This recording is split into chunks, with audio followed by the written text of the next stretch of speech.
Buenas tardes, socios y amigos del Club de Opinión Venidor. Bienvenidos a esta videoconferencia que, aunque inicialmente intentamos que fuese presencial, la actualización de las normativas dictadas por la Generalitat Valenciana nos lo impidieron y, bueno, de cualquier modo, hoy tenemos a Cristina con nosotros y tendremos el placer de disfrutarla. Permítanme que les lea la definición del Estado autonómico según el derecho constitucional. Dícese del modelo de Estado establecido por la Constitución Española de 1978, llamado también Estado de las Autonomías, intermedio entre el Estado federal y el Estado unitario. Es Estado unitario en cuanto hay un solo pueblo soberano del que emanan todos los poderes del Estado, pero se aproxima al Estado federal en que las comunidades autónomas gozan de capacidad legislativa, aprobando sus parlamentos territoriales normas con rango de ley en el ámbito de sus competencias. El Estado autonómico parte de la declaración del artículo 2 de la Constitución, según el cual se fundamenta en la indisoluble unidad de la nación española, patria común e indivisible de todos los españoles, y reconoce y garantiza el derecho a la autonomía de las nacionalidades y regiones que la integran y la solidaridad entre todas ellas. Pues bien, este sistema inicialmente nos ha funcionado perfectamente desde los últimos 40 años y que coincide con la etapa más próspera de nuestra historia, ha sido puesto en tela de juicio en los últimos años. En primer lugar, por la amenaza de la Comunidad Autónoma de Cataluña, que intentó declarar la independencia, incluso teniendo el gobierno que declarar el famoso artículo 155.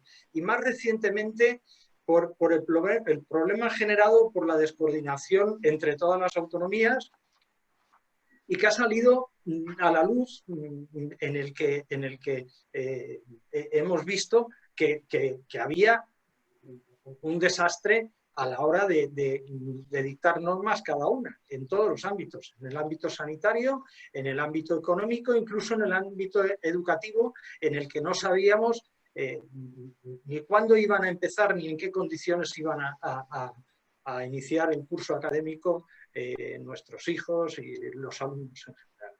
Pues bien, estoy seguro que Cristina Cifuentes, como experta y expresidenta de la Comunidad Autónoma de Madrid, podrá aclararnos muchas de las dudas que tengamos en este asunto. Ahora les dejo con mi compañero César Evangelio, quien les hará una breve presentación de nuestro invitado de hoy. Gracias. Bien, señoras y señores, muy buenas tardes a todos. Como ha señalado el presidente del club, abordamos hoy un tema que no solo es objeto de debate desde prácticamente el inicio de las comunidades autónomas, sino que para bien o para mal es asunto de actualidad hoy mismo, por cuestiones como la presente pandemia ya citada o por figurar con capítulo propio en la agenda de reformas de un partido que acaba de impulsar una moción de censura. La conferenciante de hoy representa para nosotros, al abordar este tema, un doble lujo. Primero, el de haber estado al frente de una comunidad autónoma absolutamente singular, por abarcar la capital de España, junto a otras especialidades como la uniprovincialidad. El segundo lujo es el de la posición que hoy disfruta nuestra ponente, distante, no sabemos en qué medida ni por cuánto tiempo, de la vida política, lo que hace aún más real el atributo de sin ataduras con que se tituló el libro que otro de nuestros anteriores conferenciantes, Alfonso Merlos, escribió sobre ella. Yo añadiría un tercer lujo, y es el de poseer una personalidad carismática, quizá a su pesar, de exposición impecable, directa y experta. Cristina Cifuentes presenta un perfil de amplia panorámica. Es notoria por su actividad política, con cargos como el de presidenta de la Comunidad de Madrid, delegada del Gobierno en Madrid o diputada de la Asamblea madrileña, donde fue vicepresidenta primera del Parlamento Regional y portavoz del Grupo Parlamentario Popular. En el ámbito público, ha intervenido en otros campos menos conocidos de las instituciones madrileñas, como el Consejo de Administración de Radio Televisión Madrid, el Consejo de Cultura, la Comisión Regional de Museos, el Consejo Regional del Patrimonio Histórico, el Consejo Taurino o los patrimonios tan especiales del Teatro Real y el Museo del Prado. Parte importante de su actividad se ha desarrollado en el mundo universitario, siendo técnico superior de la Universidad Complutense de Madrid, miembro del claustro constituyente de dicha universidad y parte en diversos consejos universitarios, además de haber sido directora del Colegio Mayor Universitario Miguel Antonio Caro. Conoce también el campo privado, siendo abogada en ejercicio y máster en Administración Pública y Dirección de Empresas. Es, por tanto, una personalidad acostumbrada a lidiar con multitud de instituciones y sectores, lo que le otorga una flexibilidad y a la vez una claridad de ideas que la convierten en una conferenciante idónea para darnos su visión del tema que hoy proponemos. Con ustedes, Cristina Cifuentes. Muchísimas gracias. En primer lugar, bueno, buenas tardes, ya noches a todos y mi agradecimiento de manera muy especial al Club de Opinión de Benidorm, a toda la Junta Directiva, a todos vosotros, también lógicamente a los patrocinadores y por supuesto a todos los participantes. Y de una manera muy especial quiero saludar también al alcalde de Benidorm, que creo que nos está escuchando, pero quiero agradecer a todos por igual quienes vayan a participar en esta conferencia coloquio. Como ha dicho nuestro presidente Vicente, esto lo íbamos a haber hecho el 26 de octubre, iba a haber sido de manera presencial. Desgraciadamente y como consecuencia de la pandemia, pues hay que hacerlo utilizando las nuevas tecnologías, pero yo me quedo con las ganas de ir a Benidorm. Espero poder hacerlo muy pronto, en cualquier formato o condición, y sin duda lo haré especialmente para apoyar ese sector tan necesario. Estábamos hablando de ello justo antes de comenzar, que es la hostelería en una ciudad como Benidorm, que básicamente una gran parte de su prosperidad y riqueza depende de ese sector, y yo por tanto estoy deseando ir muy pronto. Ojalá podamos salir de esto y podamos retomar nuestra vida normal. Voy a hacer una exposición, como ha dicho Vicente, aproximadamente unos 45 minutos, y me encantaría que después, pues en el coloquio, pudierais participar el mayor número posible. La conferencia que voy a impartir precisamente, como se ha dicho, es sobre las autonomías, si son solución o problema. Quiero decir que poder hablar sobre este tema, un tema de plena actualidad, en cualquier momento, pero ahora con esta pandemia que tenemos encima de todos nosotros, más todavía, para mí, bueno, pues es un tema que me resulta de gran interés, pero sobre todo, pues considero un honor poder hacerlo, y poder hacerlo además delante de un auditorio tan distinguido. Creo que es un tema importante porque precisamente en la situación en la que estamos ahora hemos podido ver, y lo vemos en el día a día durante la pandemia, las distorsiones que está habiendo entre las diferentes comunidades autónomas y el gobierno de la nación, especialmente distorsiones en cuanto a la propia gestión de la pandemia. Para poder analizar la situación de nuestro sistema, de nuestro modelo, yo quiero hacer una breve introducción, por supuesto retomando también las palabras de Vicente, el presidente, respecto a lo que significa ese Estado autonómico, y es la propia Constitución del año 78, en el artículo 2, donde se recoge y se consagra y se garantiza ese modelo. Concretamente, se garantiza el derecho a la autonomía de las nacionalidades y regiones que integran la nación española. Es, por tanto, un derecho constitucional. Por cierto, nación española, a quien también define como la patria común e indivisible de todos los españoles. Lo digo porque en algunos momentos parece que esta segunda parte, no menos importante, se olvida. Este sistema, este modelo, la España de las autonomías, como digo, está en el artículo 2 de la Constitución, pero se desarrolla en todo el título octavo, que es la organización territorial del Estado, y específicamente en los artículos del 143 al 158 de nuestra Constitución. Una Constitución que básicamente lo que se establece es el autogobierno de los territorios, según establece cada estatuto de autonomía. Nuestro modelo, por tanto, es un modelo autonómico, a diferencia de otros modelos de países de nuestro entorno, como por ejemplo Francia, que opta por un modelo más centralizado. En Francia las autonomías apenas tienen peso político, sí lo tienen los ayuntamientos, o como por ejemplo un modelo también diferente, el modelo federal alemán, donde sin embargo los Länder sí tienen un alto nivel de autogobierno. El modelo español estaría quizá entre uno y otro, más cercano quizá también al federalismo alemán. Bien, la Constitución en nuestro modelo establece que las competencias que las comunidades autónomas pueden y deben asumir, están recogidas en el artículo 148. No significa que necesariamente tengan que asumirlas todas, pero sí que son materias sobre las que pueden tener, como digo, esa competencia legislativa y de gestión.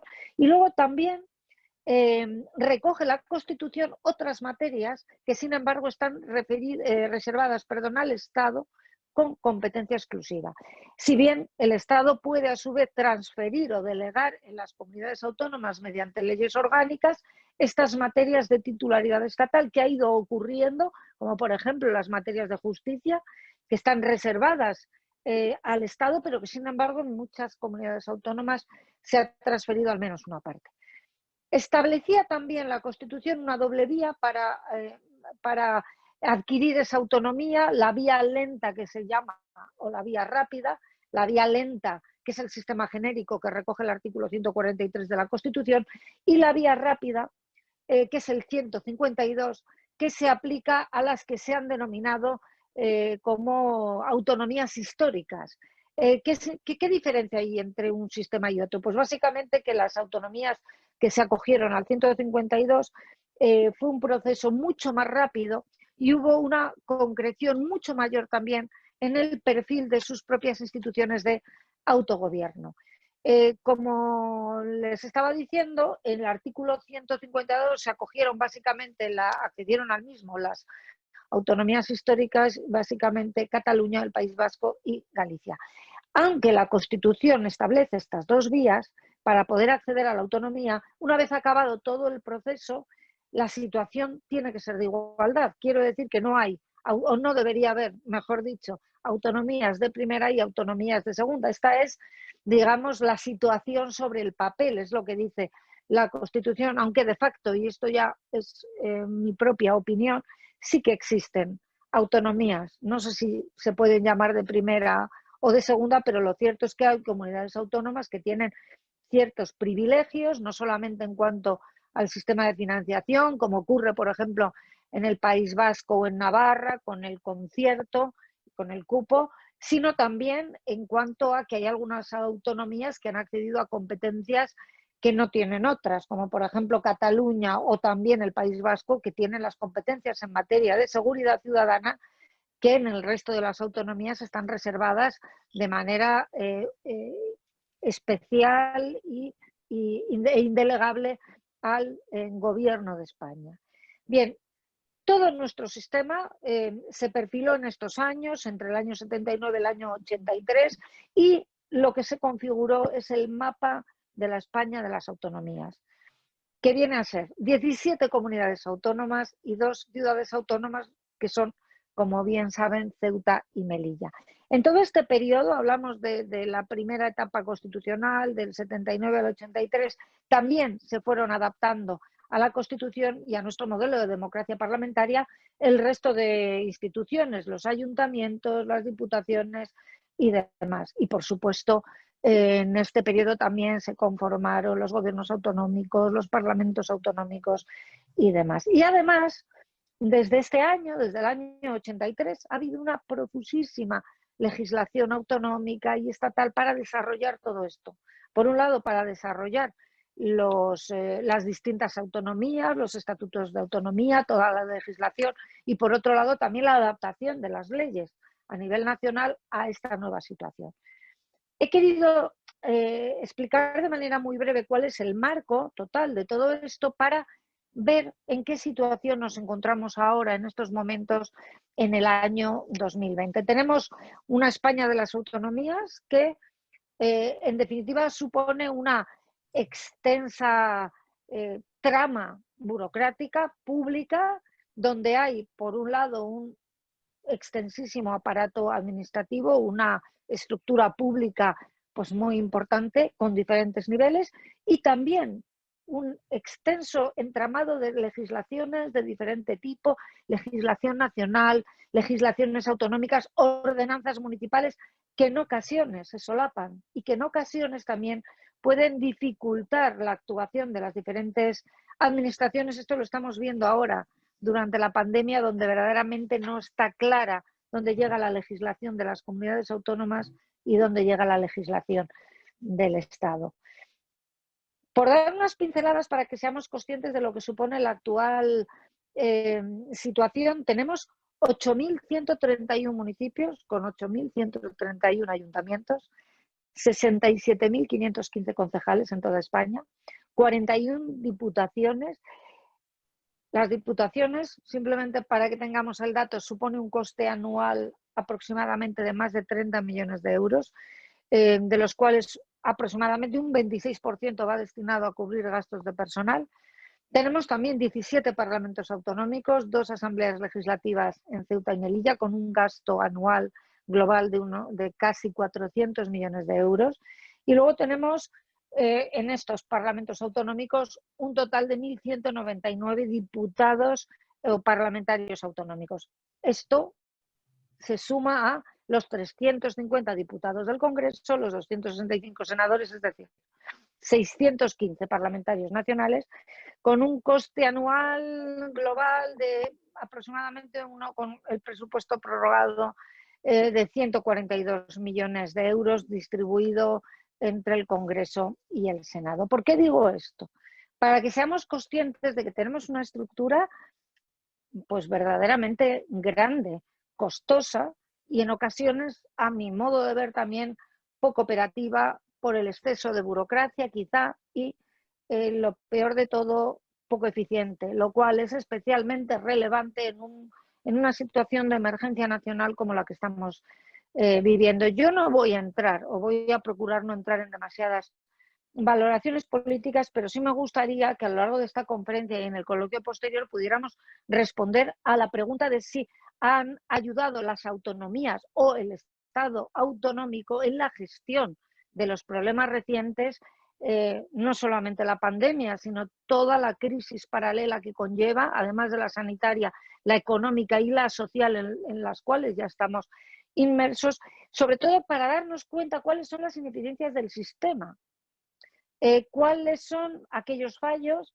¿Cuál es la falta de eficacia y de funcionalidad que se ha detectado en muchas ocasiones en todo el proceso de toma de decisiones? Y por poner un caso muy concreto y muy actual, que es el caso de la sanidad, aunque esto podría ser también perfectamente aplicable a los servicios sociales.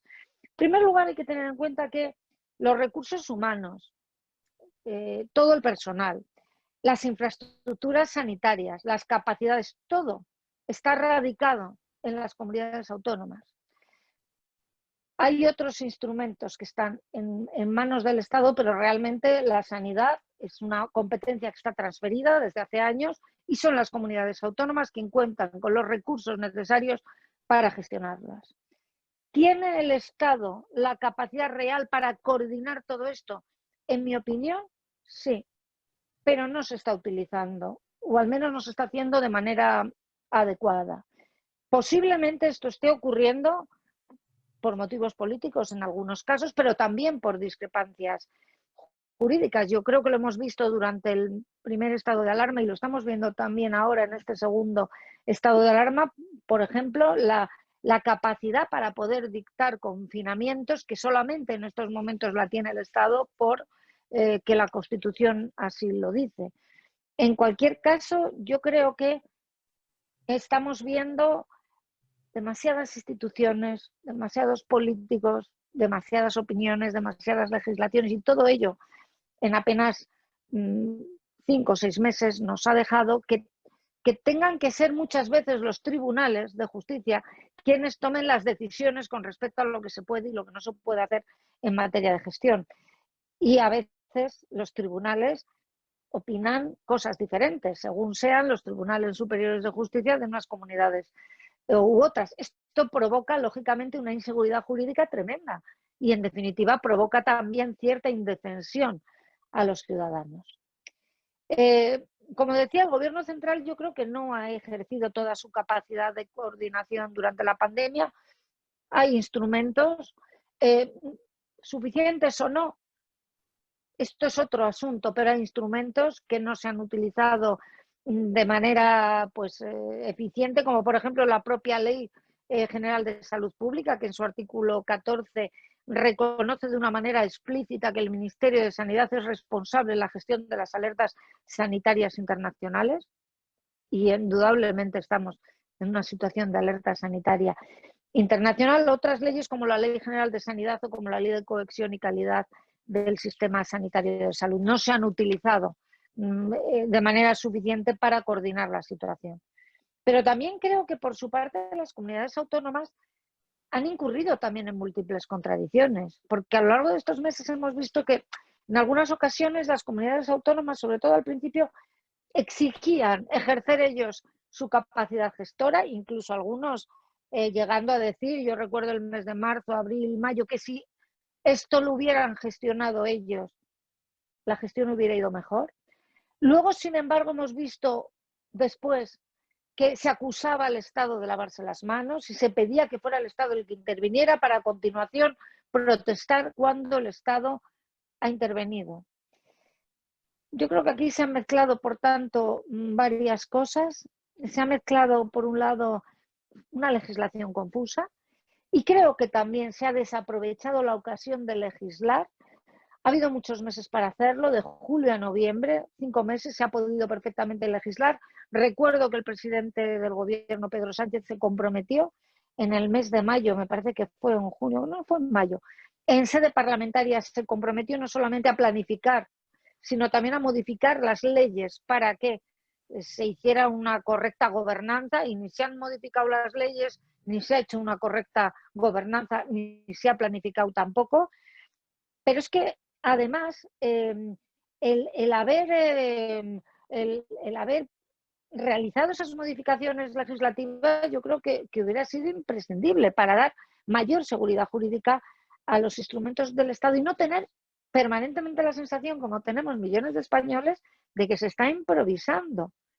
Y muchas veces se está recurriendo a opiniones de los medios de comunicación o a opiniones fundadas en derecho de diferentes expertos, pero con una inseguridad y con una falta de claridad que creo que es muy perjudicial. Eso por un lado. Y por otro lado, yo creo que también ha habido cierta intencionalidad política en que dejar la gestión a las autonomías para que sean las autonomías quienes asuman el inmenso coste político y el inmenso desgaste político que sin duda todo esto va a tener. A mí reconozco que me da mucha envidia ver a líderes políticos como recientemente, hace apenas una semana, la canciller alemana Angela Merkel decía que, aunque la sanidad en Alemania es responsabilidad exclusiva de los Länder, sin embargo, el gobierno federal asumía una responsabilidad compartida porque estábamos en una situación excepcional.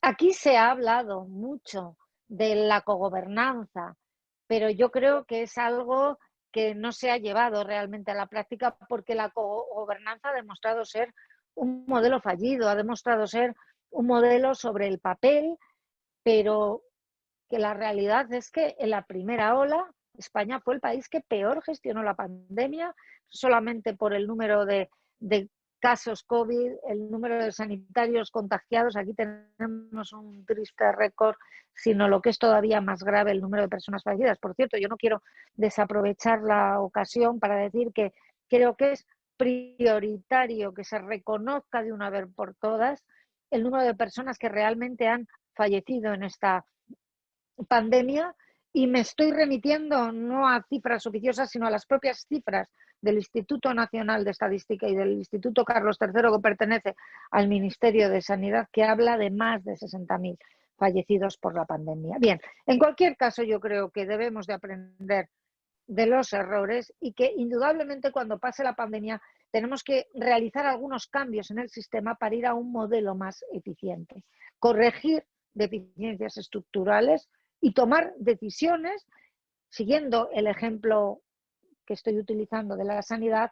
El objetivo es buscar un sistema sanitario que sea verdaderamente equitativo entre las comunidades autónomas. No tiene sentido que los españoles, por el hecho de vivir en una comunidad autónoma o en otra, tengan diferente atención sanitaria. No puede haber comunidades de primera y de segunda. Todas deberían de dedicar un tanto por ciento de su presupuesto a la sanidad que fuera parecido o similar. En el caso de Madrid, en los 3 años en los cuales yo tuve el honor de presidir la Comunidad de Madrid, nosotros destinábamos aproximadamente el 41% del presupuesto a sanidad, venía a ser algo más de 8.000 millones, de un presupuesto de 20.000 millones de euros al año. Ahora esta cantidad se ha incrementado, lógicamente, como consecuencia de la pandemia, pero yo creo que tiene que haber una financiación adecuada. Una financiación adecuada donde haya también una implicación del Estado, y solamente voy a poner un ejemplo que a mí me ocurrió cuando goberné la Comunidad de Madrid. Nosotros en el año 2015 fuimos la primera comunidad que daba de manera gratuita el tratamiento, un tratamiento carísimo para los enfermos de hepatitis C, el Sovaldi, un tratamiento que costaba 60.000 euros por enfermo. Y sin embargo venían enfermos, como es lógico y natural, de otras comunidades autónomas donde este tratamiento no se prescribía de manera gratuita a recibirlo, con el sobrecoste añadido para el sistema que eso supone para el sistema sanitario. Jamás recibimos compensación alguna del Ministerio de Sanidad por esos tratamientos. ¿Qué quiero decir con esto? Que tiene que haber esos cambios que tienen que garantizar que en determinadas materias, desde luego en sanidad, también en servicios sociales y, por supuesto, en educación, el Estado debe de ejercer ciertas competencias de coordinación y tiene que haber una armonización no solamente legislativa, sino ciertos compromisos también financieros para que esa equidad entre la atención sanitaria, la educación o los servicios sociales que se reciben en todas las comunidades autónomas sea similar. Y creo sobre todo que cuando pase todo esto de la pandemia hay una asignatura pendiente que tenemos que abordar de manera inexcusable, que es la reducción administrativa. Solamente por una cuestión de coste, que también, sino sobre todo por una cuestión de eficiencia. Es que en España tenemos estructuras repetidas, duplicadas, triplicadas. En ocasiones hay ayuntamientos que llevan a cabo competencias que también llevan a cabo las comunidades autónomas, que también en algunos casos lleva a cabo el Estado. Claro, alguna persona estará pensando qué fácil es hablar de reducir cosas cuando se está fuera de la política. Bueno, simplemente decir que yo cuando estuve presidiendo la Comunidad de Madrid lo hice en apenas 3 años. El primer año ya de gobierno reduje los altos cargos y la estructura del gobierno en un 16%. Al tercer año ya había reducido los altos cargos un 20%. Cuando yo llegué había 14 consejerías, las reduje a 7. Ahora hay 13, eliminé un 25% de organismos públicos. Quiero decir con ello que no solamente se puede hacer, sino que se debe de hacer. Por cierto, aprobé también una ley en 2016 para reducir el número de diputados en la Asamblea de Madrid, pasando de 129 a 80, que por cierto, de decir que el resto de los partidos, todos ellos, Partido Socialista, Podemos y Ciudadanos, lo paralizaron porque se ve que no interesaba. Pero yo sí creo que en el futuro se debería de abordar algún tipo de reducción de las diputaciones. Yo no digo desaparición, pero sí reducción de las diputaciones, un replanteamiento del Senado, que en estos momentos no es aquella Cámara territorial que se concibió en origen, es exclusivamente una Cámara de segunda lectura con respecto al Congreso, y desde luego creo que habría que reducir los parlamentarios, todos los nacionales, los autonómicos, como han hecho, por ejemplo, lo acaban de hacer hace apenas unas semanas en Italia. Han reducido 350 diputados. Han pasado de 945 escaños a 600, que ya está bien. Pero claro, no es solo la reducción, es el ahorro. Es que en Italia esto va a suponer un ahorro de 100 millones de euros al año. En un momento en el que hay tantísima gente pasándolo mal, donde estamos en una gravísima crisis económica y social, creo que esto no es solamente una medida ejemplar, es una medida que demuestra la empatía de los políticos hacia la ciudadanía, y por tanto creo que hay que seguir ahondando en las reducciones de los parlamentos y por supuesto también de los gobiernos autonómicos, asesores, altos cargos y por supuesto del gobierno de la nación, que en estos momentos tiene una estructura completamente disparada. Hay ministros con respecto al anterior gobierno, es que se han triplicado, se han desdoblado. Ministerios que tenían 3 competencias, el Ministerio de Educación, que llevaba temas de universidad, de investigación y de educación, pues ese ministerio, por poner un ejemplo, se ha convertido en 3. Entonces yo creo que estas cosas hay que hacerlas y creo que, lo digo, insisto, desde la convicción que tengo y sobre todo desde la legitimidad moral que me da el haberlo hecho cuando yo estaba gobernando. Por cierto, aprovecho para decir que también eliminé, somos la única comunidad en Madrid que no tienen, los expresidentes no tenemos sueldo vitalicio ni ningún tipo de prebendas, porque yo lo eliminé por ley, por cierto, granjeándome bastantes enemigos, he de decir, por eso. Pero el hacer todas esas cosas, pues a mí me permitió, por ejemplo, pues congelar las tarifas del transporte público, congelar las tarifas del agua, hacer un abono transporte joven para los jóvenes hasta los 23 años, hasta los 26, perdón, de solamente 20 euros y demás. Y sin embargo, ¿qué está ocurriendo ahora? No puedo dejar de comentarlo, porque la verdad es que yo las últimas semanas no daba crédito cuando veía que los diputados del Congreso han intentado subirse los sueldos. Han intentado subirse los sueldos. Afortunadamente la oposición del Partido Popular, de Vox y de Ciudadanos han conseguido, pues lo consiguieron paralizar y echarlo atrás en la mesa del Congreso, pero es que incluso el Gobierno, en el proyecto de ley de presupuestos generales para 2020, contempla una subida de un 0,9%. Es decir, tienen la desfachatez de aplicarse el Gobierno a sí mismos una subida salarial equivalente a la de los funcionarios. Parece ser que esto es posible que vía enmiendas pues lo echen atrás, pero a mí me parece que plantear ahora una subida salarial para los políticos es de una desvergüenza absoluta. Y por poner un ejemplo más sobre esto, no sé si recordáis que durante el confinamiento, en pleno confinamiento en el mes de abril, los diputados y senadores cobraron, me parece que eran en total 1 millón de euros en concepto de dietas por desplazamiento. ¿Pero qué desplazamiento? Si estábamos confinados, si es que no había gastos generados por la actividad de las cámaras, que es, digamos, el concepto por el cual se cobran esas dietas. Bueno, pues 635.000 euros para el Congreso y más de medio millón de euros para el Senado se pagaron en dietas a los diputados solamente en el mes de abril por una actividad que no se produjo. Como decía antes, creo que esto es, más allá de que pueda resultar anecdótico, yo creo que es relevante y significativo de la situación en la que pues una parte de nuestra clase política vive, que, como yo digo, a veces da la impresión de que están en un mundo paralelo donde el mundo real camina por una vía y el mundo de la política en ocasiones va por otra.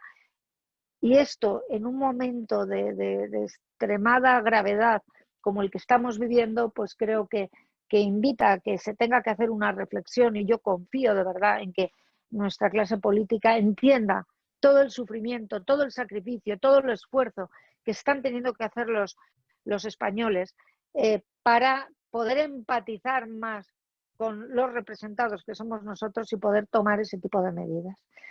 Creo, por tanto, por cerrar un poco, porque tratar de resumir en poco tiempo toda esta situación pues es complicado, pero creo que tenemos que aprovechar toda la desgracia que está ocurriendo para tomar decisiones cuando todo esto pase. Los chinos dicen que las crisis son oportunidades, y realmente tenemos que ser capaces de hacer de esta crisis una oportunidad para revisar nuestro sistema.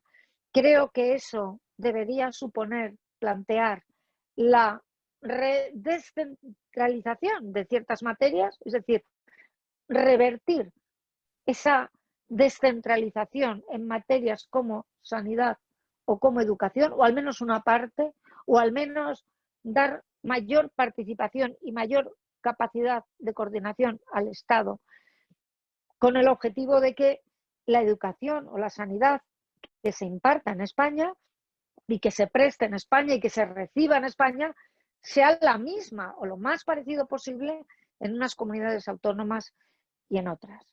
Y, por supuesto, la reducción de la administración. A mí me parece que esto es absolutamente fundamental.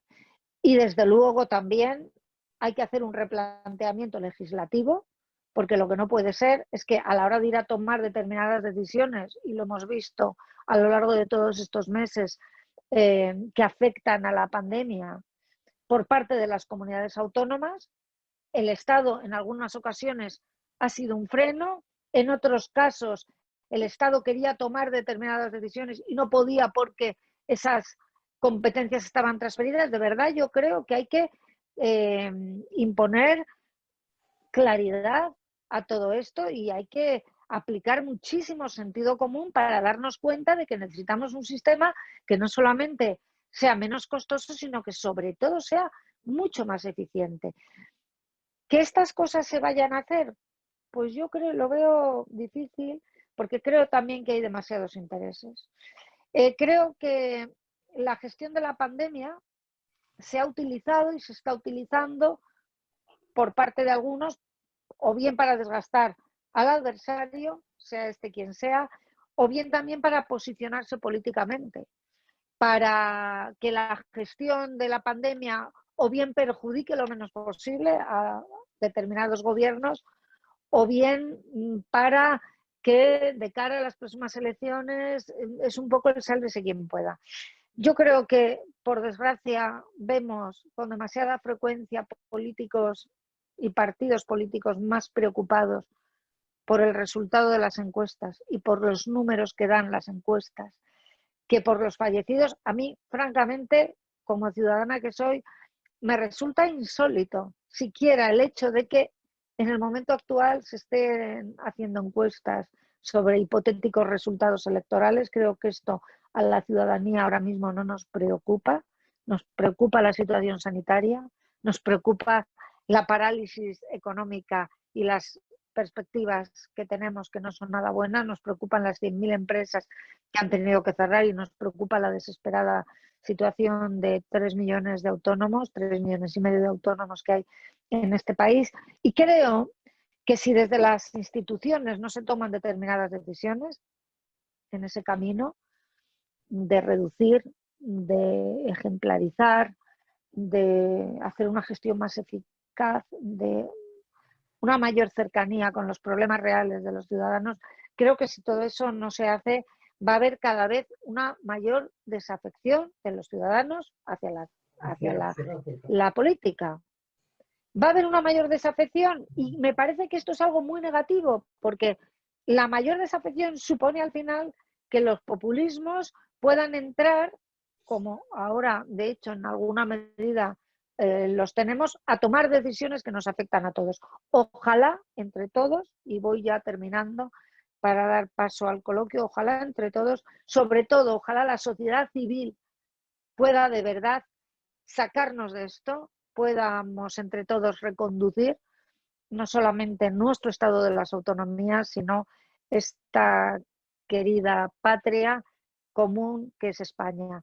Muchísimas gracias. Espero haber podido resumir de una manera, aunque sea dando algunas pinceladas, la situación, y si queréis comenzamos un coloquio para poder ir profundizando o hablando de otras cuestiones.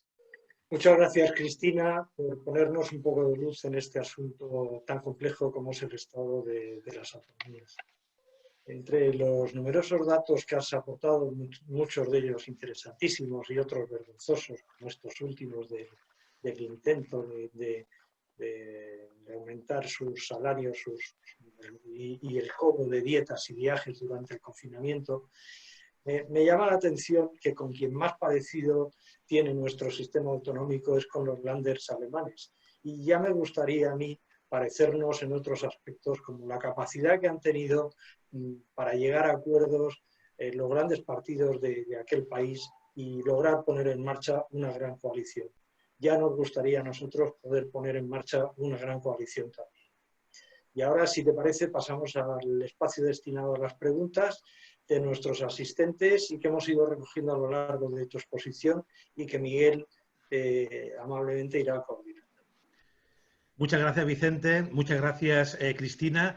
Ha sido muy rápida, con lo cual tenemos mucho tiempo para que puedas contestar tranquilamente las preguntas que amablemente te vayamos realizando. Vamos a empezar con César Evangelio, que ha sido el presentador. Adelante, César. Sí, pues bueno, en primer lugar, gracias Cristina por esa exposición, yo creo que tan clarividente y que muchos yo creo que compartimos. Tengo yo alguna pregunta mía y alguna también que he recogido según el tiempo que haya, ya nos lo comentarán, pero por coger el último hilo que tú tenías y no salir justo de esa línea, parece que es bastante desesperante esa falta de homogeneización y ese proceso progresivamente descentralizador y que parece que no tiene retorno, y en el cual parece que también el Estado, cada vez que lo ha intentado, lo tiene muy difícil. Es decir, el Estado nunca va a poder protagonizar ese intento otra vez de homogeneizar, no para quitarle ningún derecho a nadie, sino simplemente para hacer más práctica la vida, más fácil, con mayor seguridad jurídica y hacer un Estado más viable. Entonces, si el Estado no puede hacerlo, podemos esperar que en algún plazo medio lleguen a ser las propias comunidades autónomas las que, haciéndose un poco de harakiri, empiecen a entender que deben entre ellas empezar a homogeneizarse. Por supuesto, ya sabemos con cuáles no se puede contar, pero por lo menos las restantes, que puedan empezar a construir ese Estado desde las propias comunidades, ya que el Estado desde Madrid no lo va a poder hacer nunca, por lo menos en mucho tiempo. Sí, me parece muy interesante lo que planteas porque introduces la cuestión de la homogeneización.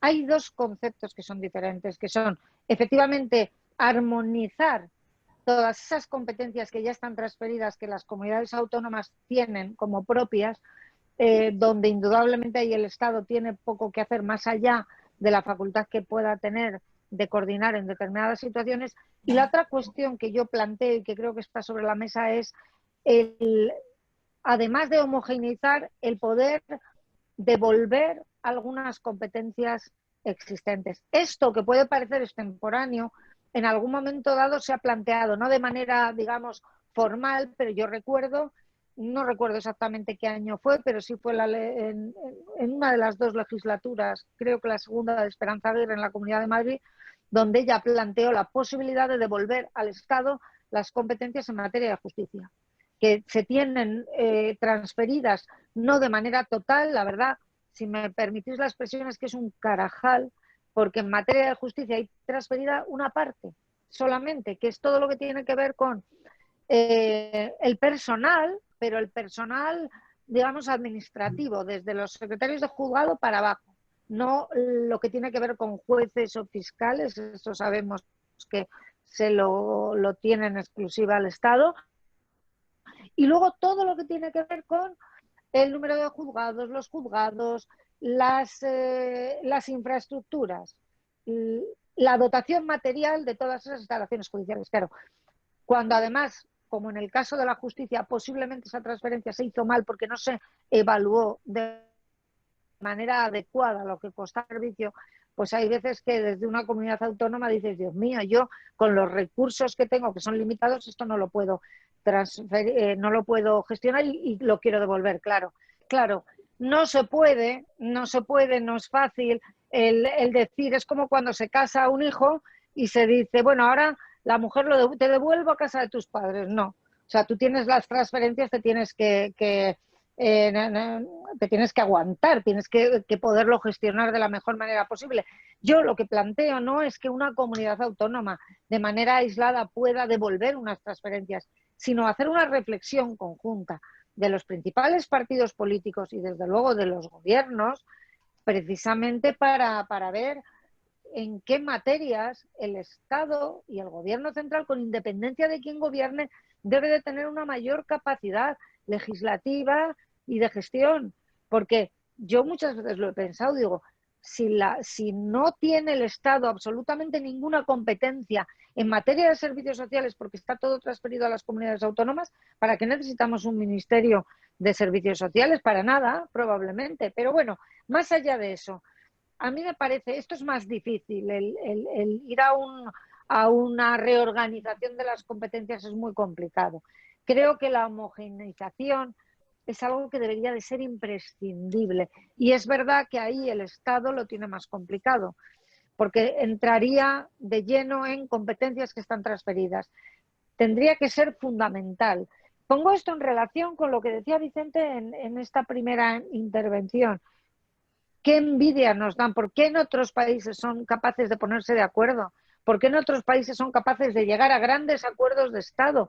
Parece que aquí en España no podemos. Es que sería imprescindible que las comunidades autónomas se sentaran de verdad para hablar, no solamente comunidades autónomas gobernadas por el Partido Popular por un lado, comunidades autónomas gobernadas por... No, sino comunidades autónomas con intereses comunes y con problemática común, porque al final todos somos españoles y tenemos que tener los mismos derechos, tanto si se vive en la Comunidad Valenciana como si se vive en la Comunidad de Galicia, o en Cataluña o en Canarias. Me da exactamente lo mismo. Es un camino difícil. Yo me temo que esto solo se puede hacer haciendo determinados cambios legislativos. Y, por supuesto, con mucha buena voluntad, pero es muy complicado. Muy bien. Cristina, antes has hablado de Italia, con el tema comparativo con respecto a España del tema del COVID, pero justamente tenemos aquí a Isabel Fuster que te va a hacer la pregunta desde Italia. Además, Isabel fue presidenta también del Club de Opinión y en estos momentos pues reside justamente en el país vecino. Adelante, Isabel. Bueno, buenas tardes a todos. Muchas gracias, Cristina, por la conferencia que nos has dado y la verdad que puntos muy interesantes y reflexiones que de alguna manera yo como funcionario municipal durante 26 años, ver las instituciones desde dentro, pues aporta muchos datos. Comparto sobre todo el tema de que hay un exceso de burocracia, pero afortunadamente en los últimos años con la virtualización de los servicios y la informatización se ha dado un gran paso adelante y podemos disfrutar de muchas cosas que no es necesario que nos desplacemos hasta las instituciones. Sí que es verdad que es necesario, como apuntabas antes, una mayor seguridad jurídica para cierto tipo de instrumentos del Estado que en este momento han creado una cogobernanza que ha fallado bastante. Yo lo he visto sea en España, sea aquí en Italia.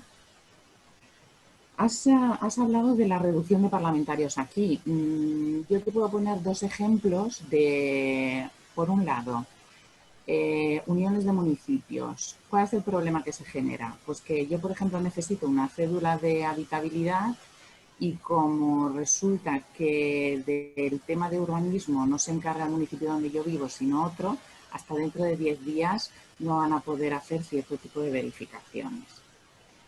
A nivel provincial, aquí las diputaciones han desaparecido, pero el instrumento burocrático sigue funcionando.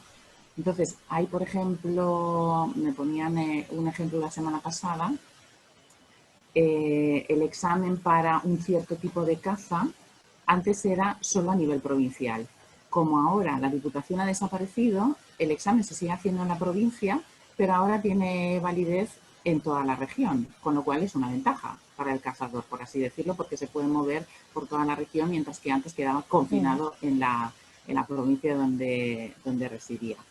Entonces, la pregunta que yo te quiero hacer, viendo estas pequeñas disfunciones, es: cuando has conseguido hacer en la Comunidad de Madrid todas esas supresiones de organismos que comentabas anteriormente, ¿cómo se llega a crear un modelo verdaderamente eficiente? Porque, según mi punto de vista, no es necesario solo poner de acuerdo a los políticos.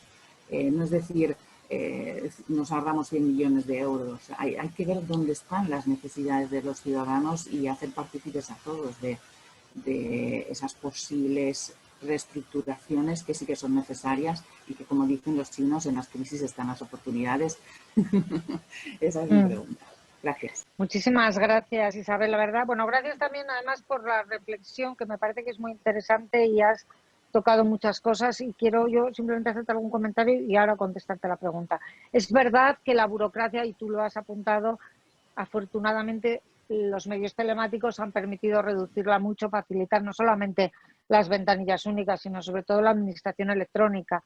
Creo que todas las administraciones en España, al menos, y fuera también, lógicamente, están avanzando muchísimo. Pero aquí también hay una falta de equidad, porque no todas las administraciones tienen los mismos medios tecnológicos y económicos y los recursos que a veces se necesitan para hacer unas inversiones que son importantes, que luego se rentabilizan, porque una vez que tienes el sistema, los programas, las aplicaciones, los ordenadores, al final se rentabiliza. pero también ahí hay una falta de equidad porque no todas las administraciones tienen los mismos, como te digo, recursos para poder hacerlo, y creo que esto también todavía es o sea, seguir avanzando en la administración electrónica, que además tanto facilita al ciudadano el poder hacer gestiones desde tu casa, el poder acceder desde tu casa a tu expediente médico, sanitario, 1000 pruebas, 1000 cosas, eso todavía hay que seguir avanzando en ese sentido. Una cuestión con respecto a los ayuntamientos. Cuando yo hablaba de reducción, he hablado de reducción a todos los niveles, diputaciones, parlamentos autonómicos, gobiernos autonómicos, gobierno nacional. No he hablado de suprimir ayuntamientos. Puede parecer un poco contradictorio, pero yo reconozco que aquí tengo mi corazón dividido, porque lo he vivido en la Comunidad de Madrid. Es decir, los ayuntamientos tienen, no es solo un tema económico, hay ayuntamientos cuyo mantenimiento realmente es prácticamente irrelevante a efectos económicos o muy pequeño. Es también una cuestión sentimental y afectiva y de tradición, en ocasiones histórico.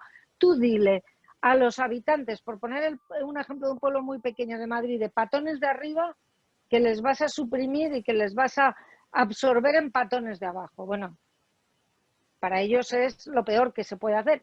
Quiero decir con ello que más que supresión de municipios, que yo entiendo además que es un tema delicadísimo, yo hablo de reducción drástica de gastos. Y creo que hay fórmulas que ya hay y otras que se pueden poner en marcha que permitirían, tú has hablado también de alguna medida allí, que permiten efectivamente reducir ese aparato, incluso mediante la mancomunidad de municipios, incluso organismos comunes, para poder reducir lo que es el aparato administrativo sin que la esencia del municipio desaparezca. ¿Me preguntas cómo se llega a crear un modelo eficiente?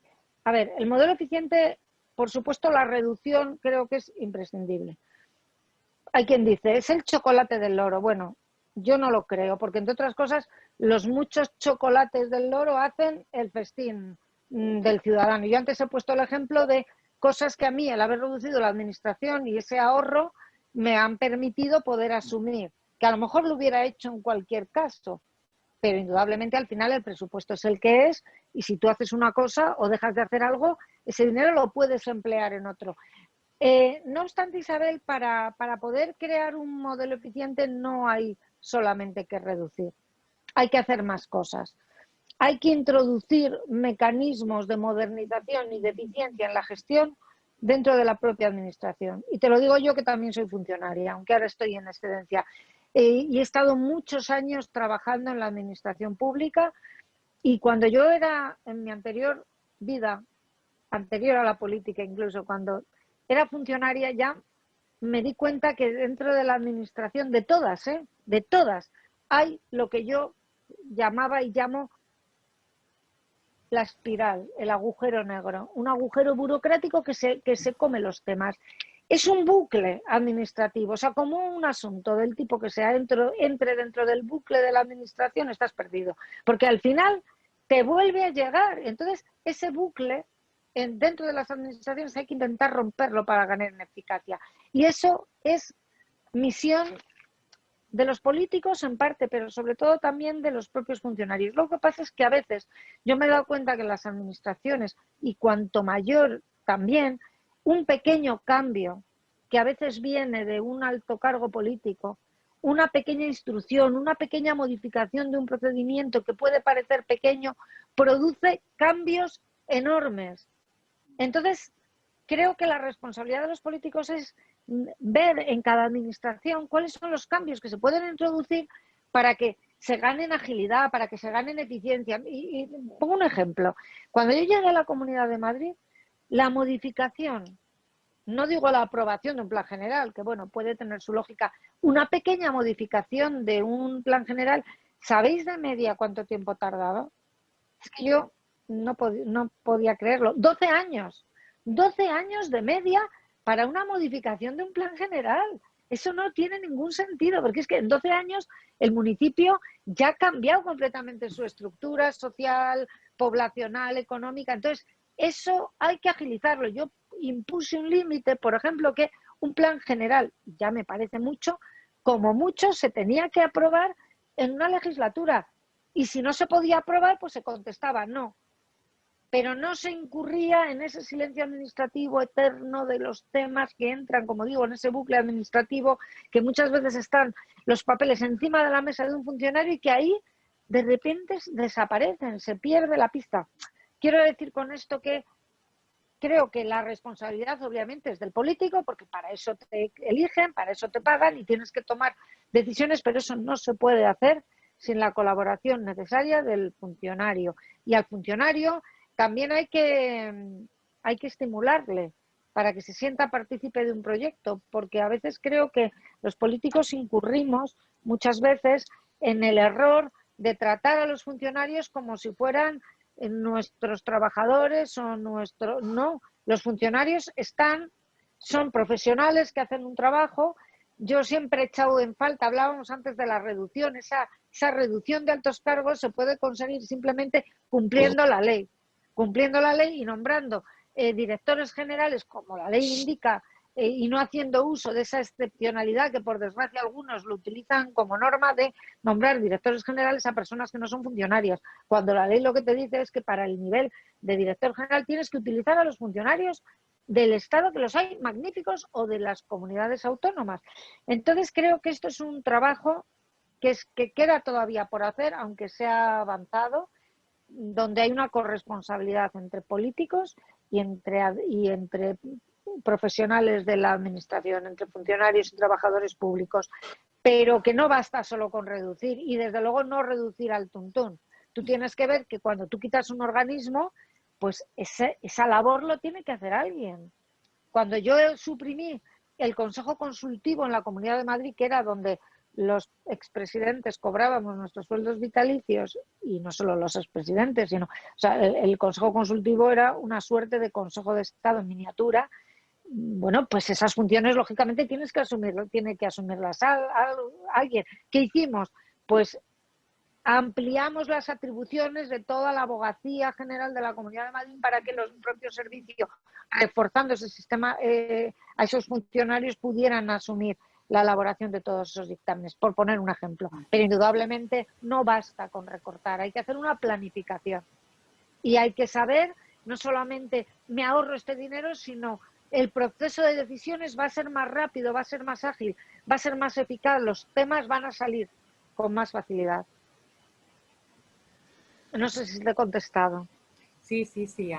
Lo que la pregunta mía también iba orientada a escuchar esa parte del ciudadano, por el ejemplo que yo ponía en esta mancomunidad de municipios, de problemas que se pueden generar, ¿no? Sí, pero al final cada problema tiene una solución. Yo aprendí que en la vida todo menos la muerte tiene solución. La cuestión es ponerse a buscar las soluciones. Desgraciadamente a veces los políticos, y yo hablo como expolítica, buscas más los problemas y quién es el responsable del problema que la solución.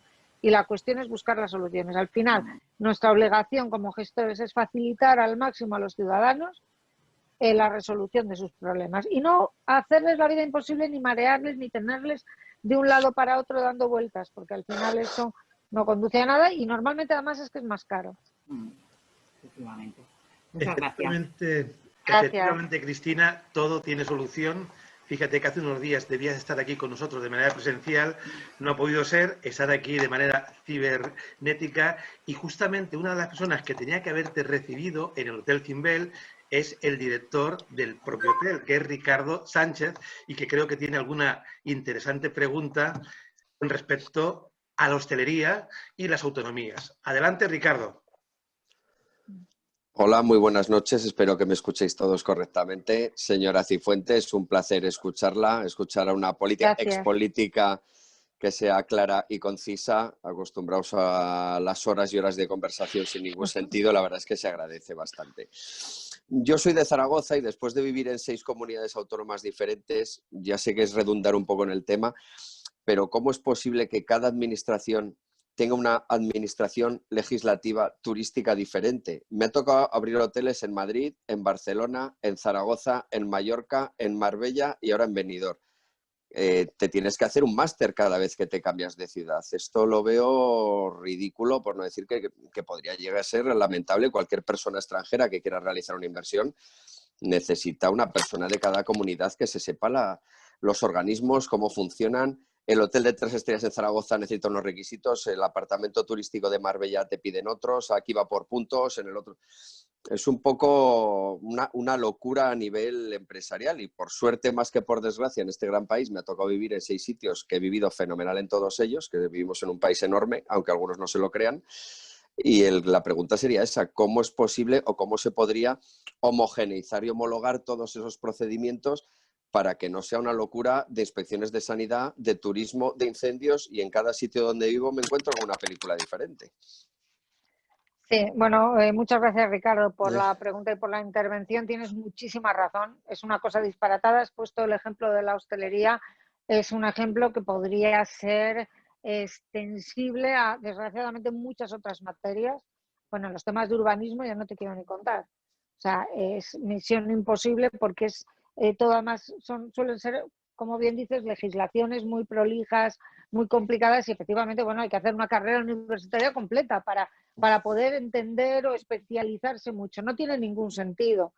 No tiene ningún sentido. Es verdad que a lo mejor hay autonomías que por diferentes circunstancias, pero en todo caso circunstancias bastante comunes, pues puedan tener una legislación diferente. No es lo mismo una zona que tenga costa, que sean zonas donde el peso del turismo sea superior al 20% del Producto Interior Bruto, a que sea quizá una actividad más residual, pero dentro de eso efectivamente habría que homogeneizar, porque primero que no tiene ningún sentido y sobre todo porque, como bien dices, la mayor parte de las inversiones turísticas suelen ser inversiones internacionales de cadenas o fondos extranjeros que no se entiende cómo es posible que en unas comunidades los requisitos sean unos y los requisitos sean otros. Creo que el origen de todo esto está en que cuando al principio de la intervención yo hablaba de cuál fue un poco el desarrollo del Estado de las autonomías, hubo un auténtico frenesí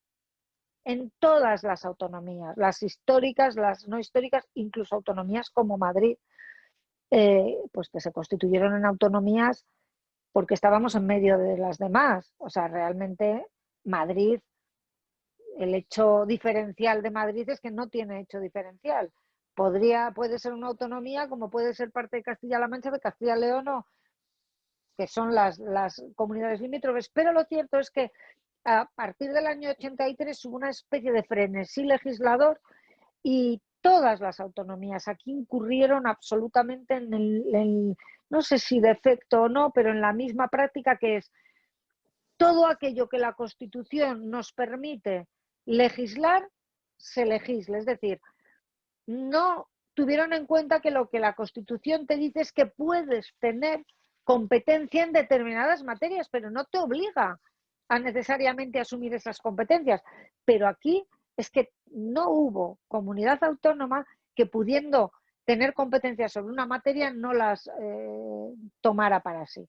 Claro, al final lo que hay, el resultado es ese, pues es un auténtico despliegue de legislaciones variadas, diferentes y una cosa que, como bien dices, no tiene ningún sentido y que se agrava incluso por el hecho de que los diferentes ayuntamientos dentro de cada comunidad autónoma, vía ordenanzas, también de alguna manera tienen regulaciones diferentes, con lo cual yo sí creo que quizá debería de ser una iniciativa que surgiera cuando llegue el momento de la patronal, del propio sector turístico, quien plantee a las diferentes comunidades autónomas algún tipo de iniciativa para homogeneizar. Si no entre todas las comunidades autónomas, insisto, al menos sí entre comunidades autónomas que tengan unas problemáticas parecidas, como decía antes, porque sean de costa, porque sea un turismo más de ciudad, más de interior, que indudablemente es diferente, pero sí creo, Ricardo, que eso es algo que hay que hacer, que hay que abordar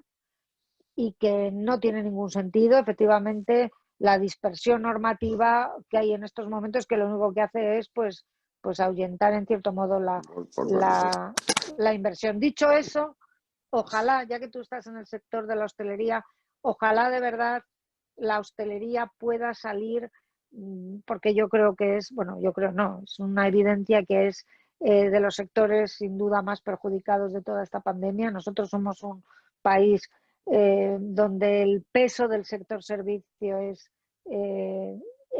indudable, y dentro de eso la hostelería, pues somos un país turístico, y esto está provocando la auténtica ruina de todo el sector. Fíjate, en las comunidades autónomas donde han tenido que cerrar, echar el cerrojo total por segunda vez en la hostelería, pero ojalá podamos salir entre todos, porque verdaderamente se están creando muchos puestos de trabajo y esto es algo muy dramático. Yo espero que podamos salir más fuertes, aunque parezca ahora difícil, de toda esta crisis. Al final, esto es como todo, saldrán los que estén mejor preparados, pero el problema es que no solamente los mejor preparados tienen que salir, es que aquí cada puesto de trabajo cuenta, desgraciadamente. Muchas gracias. Gracias a ti, Ricardo. Y ojalá pueda ir a veros pronto. Le espero con las puertas abiertas, porque gracias a Dios seguimos siendo de los pocos establecimientos que podemos seguir generando puestos de trabajo, luchando mucho cada día, porque cada semana te cambian las cosas, claro. Y no depende de ti. Y ya aprovechando que ha hecho una reflexión, me gustaría preguntarle, ¿por qué siempre turismo es el apellido de todas las consejerías y de todos los ministerios de este país y de esta comunidad? Nunca es el nombre. Siempre es comercio, industria y turismo. Tecnología, sí, no sé qué, y turismo, siendo tan importante. Nunca lo he entendido. Nunca lo he entendido. Totalmente de acuerdo, totalmente de acuerdo. Esto es así. Se entiende como una María cuando realmente no lo es, y cuando además tiene una entidad suficiente como para tener.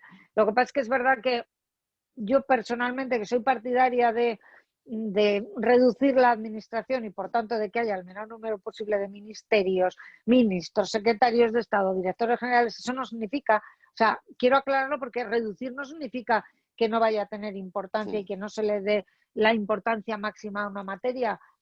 Tú puedes tener un ministerio de igualdad, como tenemos, que somos, creo, el único país de todo el entorno europeo que lo tiene, que no, bueno, iba a decir que no sabemos muy bien para lo que sirve. Yo es que sí sé para lo que sirve y casi preferiría que no sirviera para nada, poder decir que no sirve para nada, pero bueno, esta es la realidad. Quiero decir que el apellido no da importancia a la materia. Nosotros somos un país turístico donde el turismo pues es esencial y capital para el desarrollo de España, y eso se tiene que valorar y se tiene que tener en cuenta presupuestariamente, y sobre todo con medidas. Ahora, cuando pase el COVID, yo, vamos, estoy convencida de que mañana precisamente el Consejo de Ministros va a aprobar ese tan esperado plan de ayuda directa a la hostelería, a ver si es verdad que esto se traduce en ayudas directas, como han hecho países como por ejemplo Alemania o Francia, donde en Alemania están dando ayudas directas, no préstamos que luego tienes que devolver pagando un interés correspondiente, sino ayudas directas de hasta el 75% de la facturación del año anterior, y creo que ese tipo de medidas sería lo que aquí se necesitaría. Pero bueno, en cualquier caso, a ver mañana si nos dan alguna agradable sorpresa. Yo no sé por qué soy un poquito escéptica, pero bueno, ojalá me equivoque. Como todos, muchas gracias y será muy bienvenida en Benidorm. Gracias, muchísimas gracias. Pues que así sea y nos den una buena sorpresa. Aprovechando que estamos hablando de turismo, quisiera que el alcalde de Benidorm, Toni Pérez, que también está aquí con nosotros, pues pudiera coger el testigo. Adelante, Toni Pérez. Está ya con el micro abierto. Sí, lo tengo abierto ya. Hola, buenas noches. Muchísimas gracias al Club Mobiliario de Benidorm, de que soy socio además. Normalmente estoy en la sombra, en las conferencias telemáticas que estáis organizando. Gracias, porque hoy entiendo que tenemos una invitada de excepción. Gracias, Cristina Cifuentes, por tu presencia, aunque sea en la distancia. Bienvenida a Benidorm, aunque sea de modo telemático, ¿verdad? Y darte la bienvenida es decir que el Club Mobiliario tiene que buscar hueco en su agenda para que en cuanto nos salgamos de todo esto puedas estar con nosotros en persona y sobre todo disfrutar de lo que el Club Mobiliario le ofrece, porque después de estas conferencias en la modalidad presencial, luego pues hay una cena y además uno ya sabe que era el Hotel Zimbel que dirige Ricardo, que estaba elegido para que pasaras, en este caso, esta noche de la conferencia, y creo que es uno de nuestros hoteles bandera Y disfrutar de Benidorm ahora, la verdad es que es extraño, pero está en un momento delicioso en cuanto a lo que está ofreciendo de clima, de estado de sus playas, tristes, porque sin ánimo de corregir a nadie, son más de 140 establecimientos hoteleros de muchísima calidad los que tenemos, y en este momento apenas una docena abren sus puertas, con una ocupación que cerramos en el mes de marzo, con aquel estado de alarma superando el 80% en el mes de febrero de este año, 80,2%, y en este momento pues una ocupación que se reduce a los fines de semana, escasísima movilidad, y ya no solo en la parte alojativa, sino sobre todo en los servicios increíbles que presta Benidorm. Todos muy esperanzados con poder salir.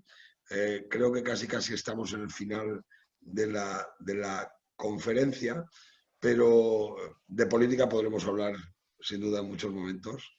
Gracias también por todo lo que has hecho como servidora pública, volcada en la política, en una gran comunidad que lo es para nosotros, Madrid. Cuando se empezaba a hablar de movilidad después del estado de alarma, la gran pregunta de los periodistas era ¿qué íbamos a hacer si venían los madrileños? Nosotros decíamos, pues recibirles con los brazos abiertos, porque sois la capital de España, una de las grandes capitales europeas, pero además los lazos entre la comunidad, la ciudad de Madrid propiamente y Benidorm son históricos. Y entonces, dentro de ese marco, decirle a Cristina Cifuentes qué futuro le espera a Cristina Cifuentes también, ¿por qué no en la política? O si lo hemos dejado absolutamente de lado. Yo creo que es un gran valor también para mi partido, para el Partido Popular. Creo que hay mujeres de mucha valía, Cristina Cifuentes es una de ellas, con capacidad de gobierno, de gestionar. Al final, Cristina, los ayuntamientos estamos ahí relegados porque, como tú decías, en los 80, cuando nos abrimos al Estado autonómico, parece que se quedó ahí, ¿no? El Estado le dio competencias, le dio el dinero y el recurso a las autonomías, y en este país parece que todos los que administramos, cuando nos dan algo, nos lo quedamos para nosotros. Hay en Cristina Cifuentes todavía, más allá del gusanillo de la política, que seguro que está, ¿hay planes de futuro con esa vuelta a la política o es una etapa cerrada en tu vida? Y sé que además has vivido, porque esto, los que no se dedican a la política quizás no reparan esa parte humana, sí que has vivido con mucho dolor tu salida de la política, dolor personal, eso es lo que más cuesta, sin duda, pero ¿sigues creyendo en la política, más allá de lo que nos has trasladado hoy en esta magnífica conferencia? Pues muchísimas gracias, alcalde, por la intervención y por tus palabras y por todo y por el cariño. Sí te quería, ahora te voy a contestar la pregunta, pero sí quería hacer una pequeñísima reflexión de una cosa que tú has dicho hablando del turismo y de más, has hablado un poco de cuando se dijo sobre la madrileñofobia. A mí me parece de verdad que eso de la madrileñofobia es un montaje de algunos de los cuales están en Madrid, para más señas en el entorno del distrito de Moncloa, Palacio de la Moncloa y demás, porque todo ese discurso de enfrentamiento del gobierno de España con el gobierno de Madrid es un discurso que está perfectamente estudiado. Yo no tengo ninguna duda de que Iván Redondo y su máquina de pensar lo tienen perfectamente estudiado, que ese enfrentamiento da votos, aunque los quita dentro de Madrid, los da fuera. Si no, esto no sé. Pero la madrileñofobia no es tal, es absurda. Yo jamás me he encontrado nada semejante, al contrario. Creo que el querer criminalizar a una determinada comunidad autónoma en un momento además de pandemia es un arma de doble filo y es falso, como se ha demostrado, porque hace apenas un mes Madrid era lo peor de lo peor, era un ogro tal, y ahora se habla del milagro madrileño y otras comunidades autónomas, por poner un ejemplo y que nadie se me ofenda, como Asturias, que hace unos meses era el ejemplo de la gestión, y ahora están los pobrecitos míos más que mal, están fatal, están después de Castilla y León casi de los peores en el tema de la gestión de la pandemia. Entonces, aquí sacar pecho no, enfrentar tampoco, es absurdo, no tiene ningún sentido. Creo que es una polémica artificial, no solamente porque supongo que en todos los municipios estáis deseando que vayan los madrileños y que salgan a consumir, a gastar, sino porque es que es absurdo. Si es que antes decía que la Comunidad de Madrid tiene un hecho diferencial que es no tener, pero es que ¿quiénes son madrileños? Si Madrid es una comunidad de abierta. Si es que madrileños en Madrid no hay. Madrileños cualquiera que viene a Madrid, que vive en Madrid y al tercer día ya es madrileño. Pero madrileños nacidos en Madrid no hay. Hay poquísimos. Entonces, el querer generar eso me parece algo muy intencionado, algo que tiene un objetivo, pero algo muy negativo, muy perjudicial, que afortunadamente los alcaldes y muchos presidentes autonómicos no habéis querido entrar en esa zanahoria que os estaban poniendo para entrar, porque conduce a un enfrentamiento estéril, absurdo, con una intencionalidad política detrás y no corresponde a la realidad. Yo siempre que he viajado por España, tanto cuando estaba como delegada del gobierno, como presidenta de la Comunidad de Madrid, ahora he sido recibida con muchísimo cariño en todos los sitios donde he podido ir, y no hablo solamente por mí misma, hablo de la percepción general que tienen los madrileños respecto a el trato que se les da fuera, con lo cual eso es totalmente artificial. Y yo lo único que espero es que pronto muchos madrileños y también de otras partes de España puedan ir a Benidorm a consumir su magnífica restauración, a disfrutar de los magníficos paisajes de las playas y demás. Y yo, vamos, desde luego, en cuanto pueda, lo voy a hacer porque hace muchos años que no voy, porque tengo ganas de ver en primera persona la impresionante transformación que ha sufrido la ciudad para bien en todos los sentidos, y por supuesto que en cuanto pueda iré para allí. Respecto al futuro, bueno, breve. A mí no me gusta hablar demasiado del futuro, y no lo digo ahora por la pandemia, sino porque, mira, yo tuve hace 7 años un accidente muy grave, estuve 2 semanas en coma, estuve casi un mes, bueno, sin el casi no, estuve un mes en la UCI del Hospital de la Paz a punto de morir, y ahí aprendí que pensar en el futuro, no pensar en el futuro no tiene demasiado sentido. La vida es el presente, hay que vivir cada día como si fuera el último, hay que disfrutar cada día como si fuera el último. No hay que dejar las cosas para mañana, hay que hacerlas hoy, porque a lo mejor mañana la vida cambia y uno no sabe lo que va a ocurrir. Dicho eso, como tú muy bien dices, mi salida de la política no fue una salida normal, fue una salida absolutamente traumática en todos los sentidos. Desde el punto de vista personal fue traumática para mí, fue dolorosísima porque fue abrupta. Yo estaba preparada, lógicamente, como cualquier persona que está en política, para salir de la política en el momento en que o bien los ciudadanos decidieran que no me querían votar, o bien incluso mi partido decidiera que yo no les representaba y que no me querían presentar como candidata, pero bajo ningún concepto estaba preparada para salir de la manera tremenda en la que tuve que hacerlo, después de haber sufrido el que sin duda alguna ha sido el peor linchamiento mediático que nadie ha sufrido en este país, y espero que nadie se vea en una situación parecida a la que yo tuve que pasar.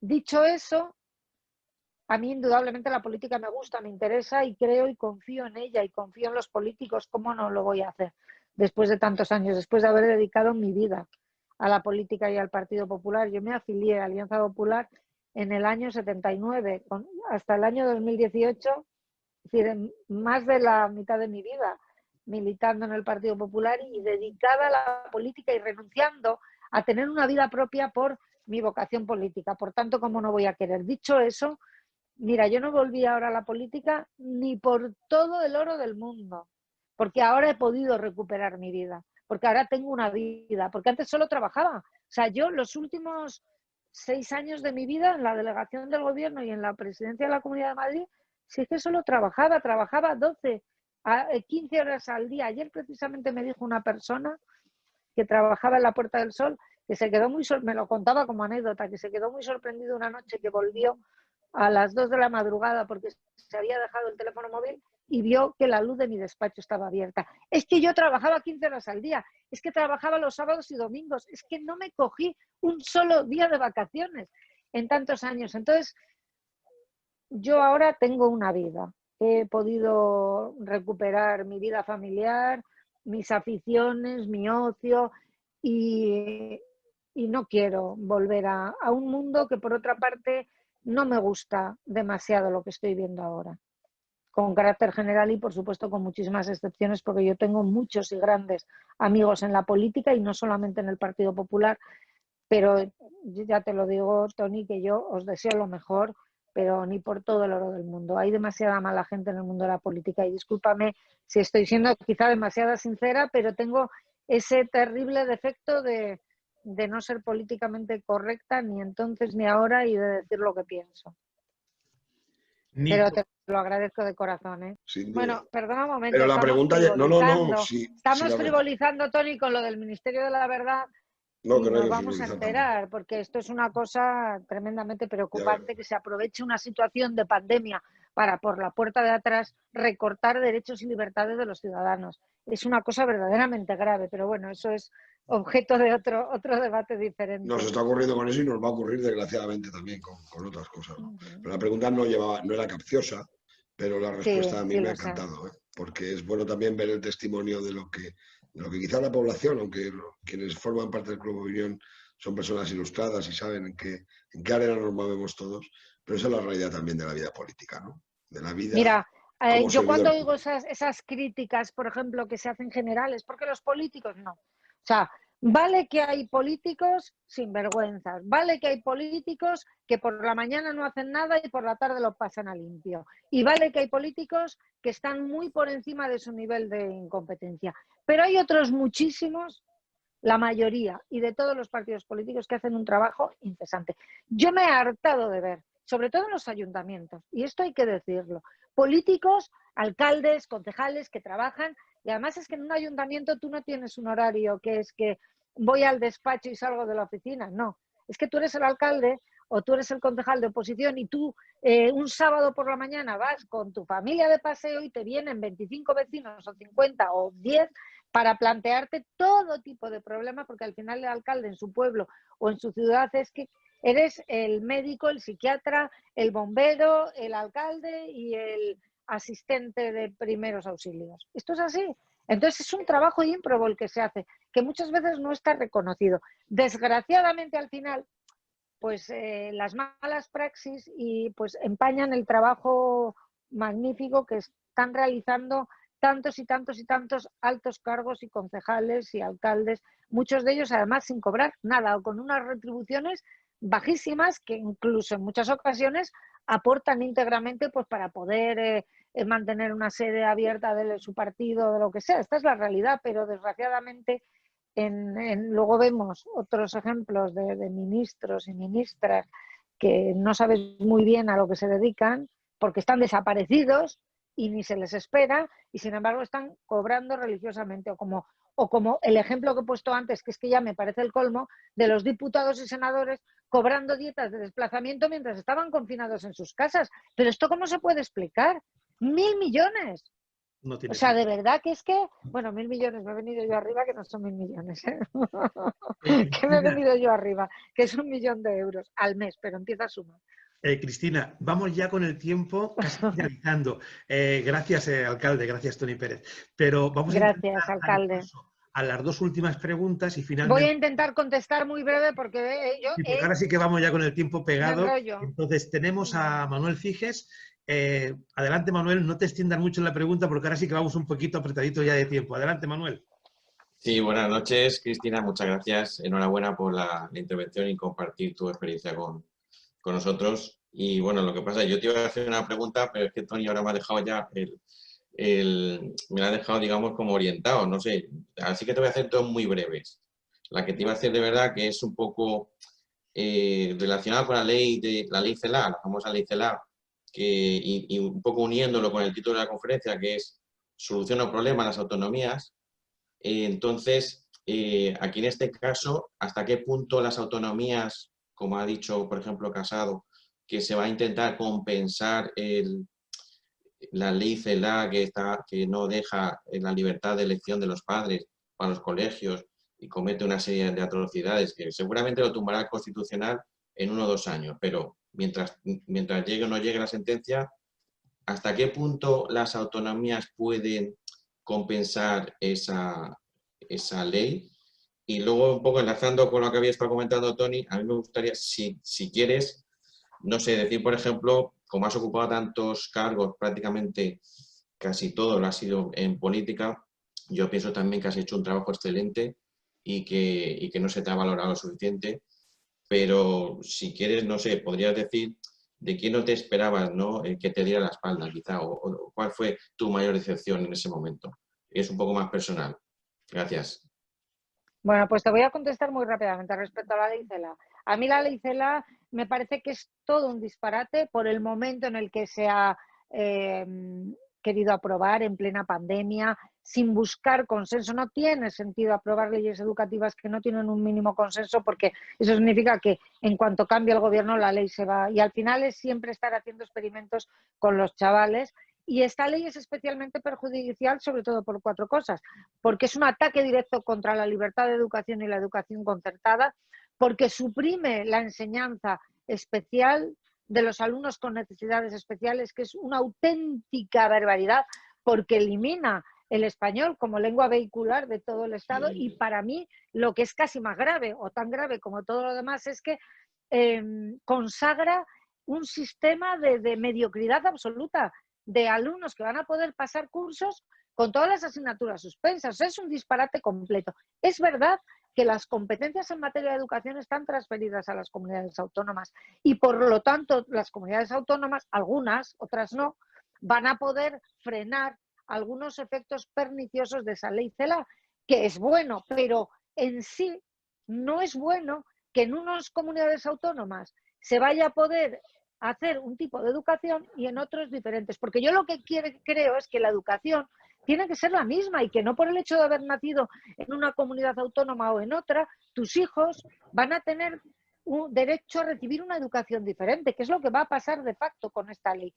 Afortunadamente la ley, pues en cuanto haya un cambio de gobierno, cosa que yo espero, aunque me temo que no va a ser tan rápido como a algunos nos gustaría, se va a derogar, pero creo que ha sido un disparate.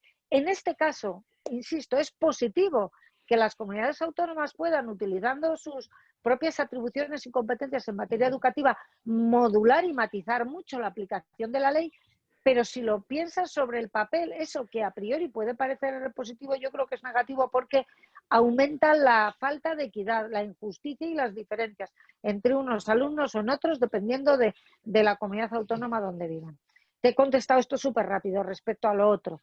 Bueno, gracias por la valoración que has hecho. Me preguntas de quién me he llevado mayor decepción. Si te lo dijera, con nombres y apellidos, le estaría dando una importancia que indudablemente no merece y no se la voy a dar. Porque yo en mi vida aplico una frase de Borges que a mí me encanta, que dice: yo no entiendo de venganzas ni perdones, el olvido es la única venganza y el único perdón. Entonces la gente que se ha portado muy mal y me ha decepcionado, yo simplemente les he sacado de mi vida.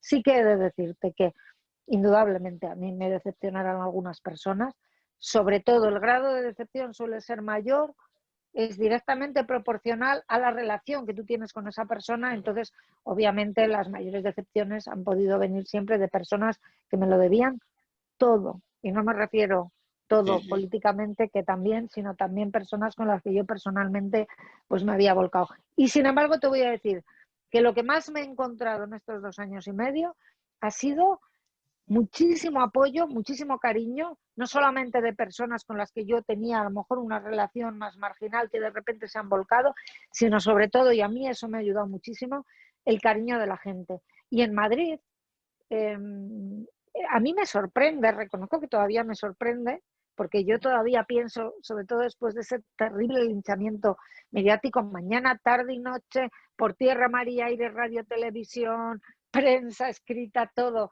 durante mucho tiempo. Al final eso yo asumía que iba a tener algún tipo de problema. Os puedo asegurar que ni una sola vez en estos 2 años y medio, no solamente no he tenido ni un solo problema con nadie, sino todo lo contrario. O sea, yo salgo a la calle en Madrid, y esto me ha pasado también cuando he ido a otras comunidades autónomas, y la gente que va conmigo se queda bastante sorprendido, porque yo lo que me encuentro es cariño. Creo que al margen de la valoración que se haga de mi gestión, que sí es buena, yo lo agradezco, no sé si fue buena o mala, sí que os digo que me dejé la piel y me dejé la vida en ella, pero lo que yo estoy encontrando es mucho cariño y apoyo, y eso es algo que desde un punto de vista personal no solamente lo agradezco, sino que yo me quedo con lo bueno. Lo malo, olvidado, y las personas malas ni recuerdo sus nombres ya.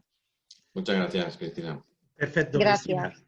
Estamos ya finalizando, vamos a darle la palabra ahora a Julián Algar, pero quiero solamente comentarte que creo que en Madrid ha habido un trío de ases de presidentas que ha sido Esperanza Aguirre, Cristina Cifuentes y actualmente Isabel Ayuso, a la que yo, en mi opinión, creo que el partido no ha apoyado con la energía con la que vosotras habéis defendido vuestro cargo y vuestras atribuciones en la comunidad. Y ahora paso a la palabra. Mira, te voy a decir una cosa antes de que pases la palabra, Sí. porque no te lo iba a haber contestado, pero te lo digo porque ya lo he dicho a alguna persona en alguna ocasión en redes sociales. Yo tengo la mejor de las opiniones de Isabel, de hecho ella lo sabe, yo la quiero personalmente, ella creció políticamente a mi vera, pero ojalá a mí el Partido Popular me hubiera apoyado, no digo la cuarta, sino la cuarta de la cuarta parte de lo que está apoyando a Isabel. Ojalá. Y con eso creo que ya he dicho más de lo que pensaba. Le damos la palabra a Julián Algar y cuando finalicemos con él ya nos vamos con don Vicente Bolufer y a continuación, pues bueno, vamos a acabar. Julián, tienes tú la palabra. Muy buenas noches a todos. Muchísimas gracias, doña Cristina, por estar con nosotros en el Club de Opinión esta noche. Antes de lanzarle la pregunta, le voy a lanzar un deseo. Espero que una política como usted pueda en algún momento lanzar aquel I will return del famoso MacArthur en Filipinas, porque necesitamos de gente que efectivamente en la política gestionen con eficiencia y piensen en optimizar los recursos ahorrándonos el dinero a los contribuyentes, que es parte de lo que usted efectivamente con su gestión hizo.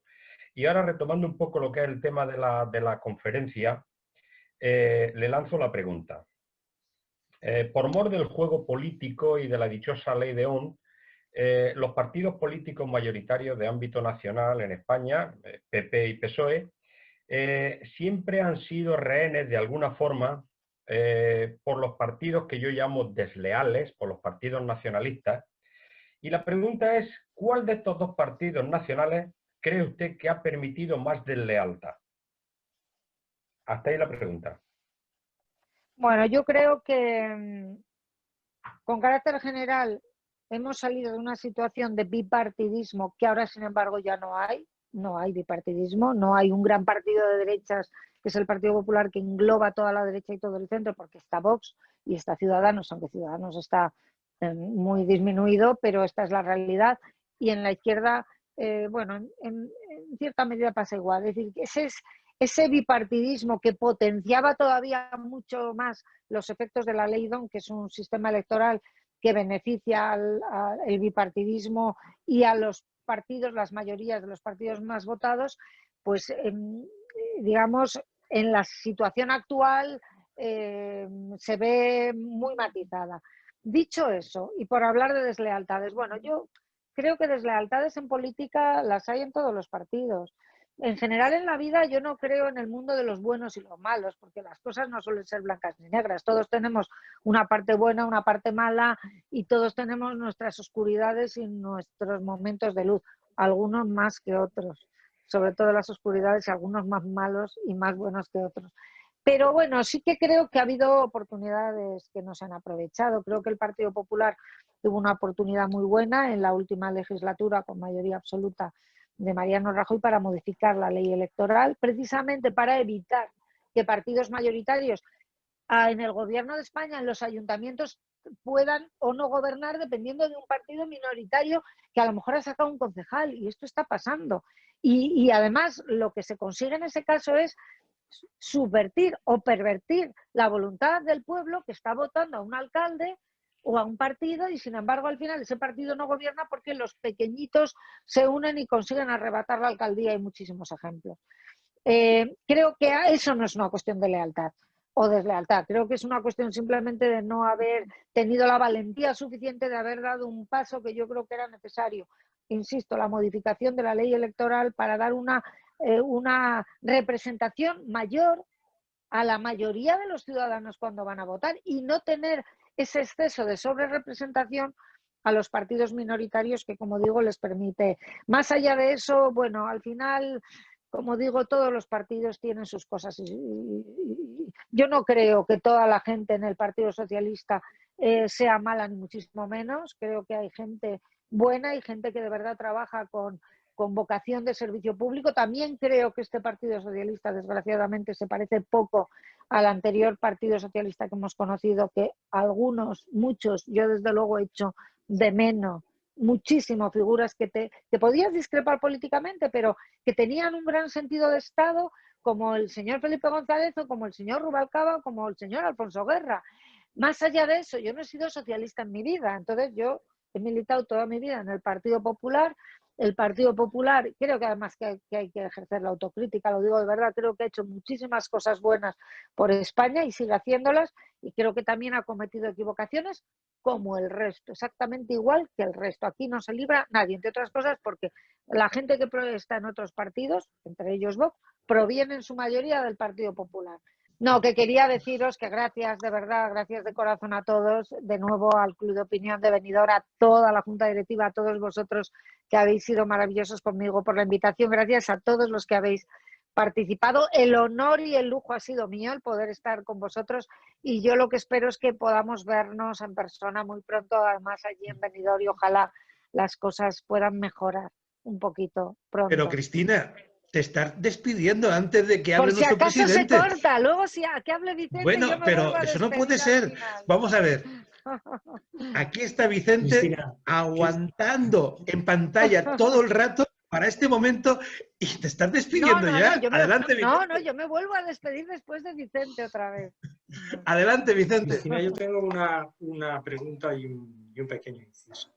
La pregunta es si crees que nunca debieron delegarse o si se delegaron mal las competencias en materia de educación, de justicia y de sanidad. Sobre todo en educación, cuando hemos visto el abuso que algunas comunidades hacen de dichas competencias, ¿no? Y luego, por otro lado, un inciso al hilo de la pregunta que te hacía Ricardo sobre por qué no tenemos un Ministerio de Turismo. No entiendo cómo no podemos tener un Ministerio de Turismo en el organigrama del Gobierno español y podemos tener un ministerio que era el antiguo Ministerio de Educación y Ciencia, que se ha segregado en tres. Se ha segregado en educación, se ha segregado en universidades y se ha segregado en ciencia y tecnología, cuando las competencias están delegadas a las autonomías. Bueno, empezando por esto último, totalmente de acuerdo, totalmente de acuerdo. O sea, en el actual esquema de modelo de gobierno de Pedro Sánchez, con su gobierno de coalición socialista-podemita, donde la idea no es vamos a hacer un gobierno eficiente, sino vamos a hacer un gobierno donde pueda haber un reparto que contente a todos, con cargos para todos, y hay un ministro de Trabajo, un ministro de Seguridad Social. O sea, es una cosa... Bueno, has puesto tú el ejemplo más paradigmático de todos. Universidades, educación, ambas con competencias transferidas a las comunidades autónomas. Investigación, 3 ministerios, hombre, no. Claro, en ese modelo, por supuesto que no solamente cabe un Ministerio de Turismo, sino que hubiera sido muy de agradecer.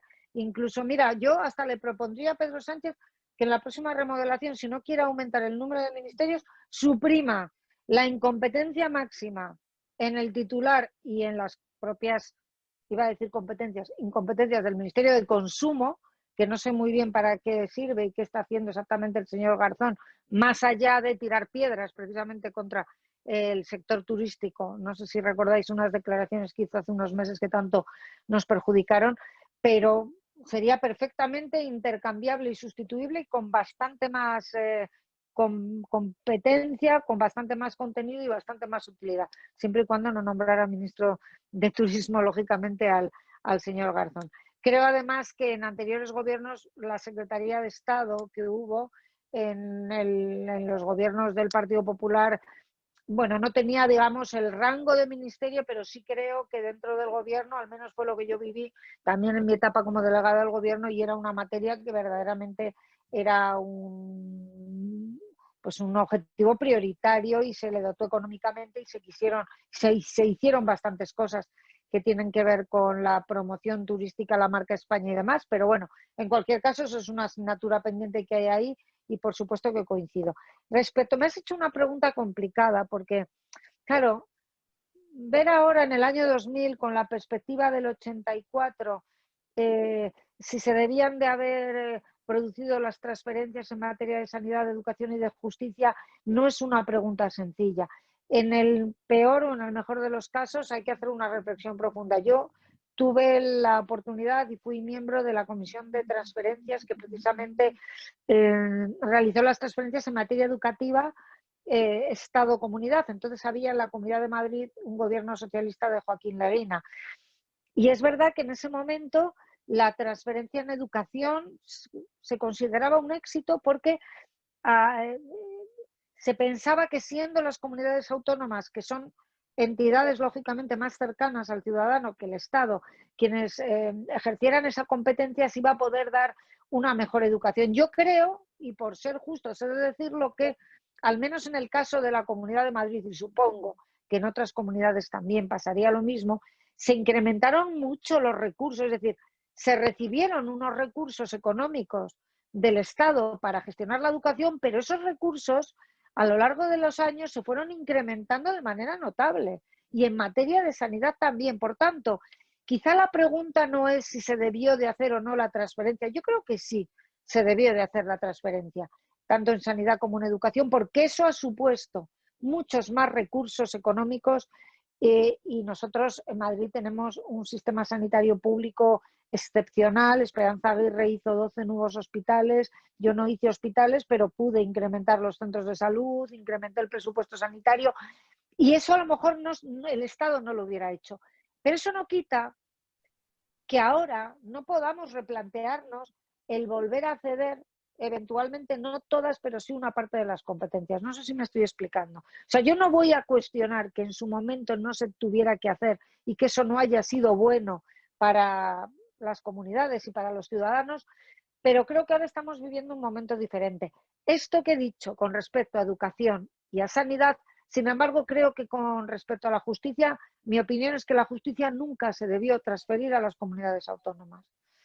Pero en cualquier caso, en los tres materias, en sanidad, en educación y en justicia, yo creo que ahora, o quizá un poquito más adelante, pero sí que habría que replantearse la posibilidad de devolver una parte de esas competencias y que fuera el Estado quien las gestionara.